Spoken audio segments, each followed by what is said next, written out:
আসসালামু আলাইকুম, welcome to RA blogs. কেমন আছেন আপনারা সবাই? আশা করছি আপনারা খুব ভালো আছেন। তো আজকে তেমন কিছুই না, বাসায় আলু, কাঁচামরিচ, তেল এ সমস্ত কিছু শেষ। তো এইসব টুকটাক জিনিস কেনাকাটা করার জন্য আমরা এখন বের হয়ে যাচ্ছি কাকিয়া হালাকার উদ্দেশ্যে।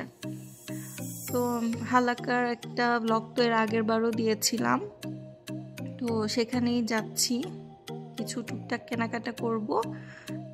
তো এখন আপনারা ভিডিওতে যেই বিল্ডিংটা দেখছেন দূরে, এটাই কিন্তু মক্কার ফেমাস মক্কা মল।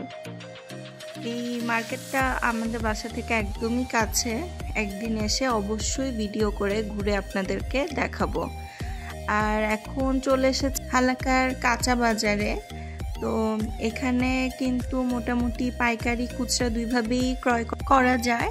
দেখুন, অ্যালুমিনিয়ামের বড় বড় কড়াই, ডেকচি, হাঁড়ি, পাতিল, চুলা এসব তো পাওয়া যায়। তাছাড়া চাল, ডাল, আটা, মশলাপাতি, গ্রোসারি সব কিছুই পাওয়া যায়। আর দোকানগুলো আসলে অনেক ছোট ছোট। আমি যতটুকু পেরেছি ভিডিও করতে ওরকম ভালো হয়নি, কারণ দোকানগুলো খুবই চাপানো, স্পেস একদমই কম ছিল।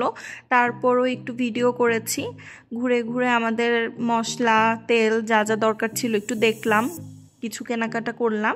এখন এখানে বিলটা করতে দিব, বিল করে বের হয়ে যাব। এখানেই রাস্তা পার হয়ে একটু সামনেই সবজির মার্কেটটা, তো সেখান থেকে কিছু জিনিস নিব। তো বিল করে আর দেরি করিনি, চলে এসেছি সবজির বাজারে। এখান থেকে আমরা একটু কাঁচামরিচ নিলাম, একটু সবজি নিলাম, নিয়ে বের হয়ে গেলাম। এখান থেকেও কিছু আলু পেঁয়াজ নিব।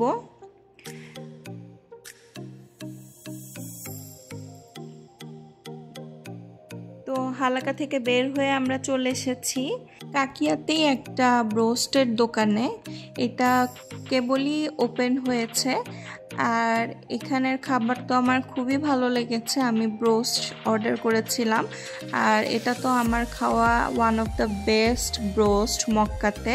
ইভেন আমার তো আলবাইকের ব্রোস্টের থেকেও এটা খুবই ভালো লেগেছে। আপনারা অবশ্যই ট্রাই করে দেখবেন, আর অবশ্যই ট্রাই করে আমাকে জানাবেন। আমি তো অলরেডি 2 বার খেয়ে ফেলেছি।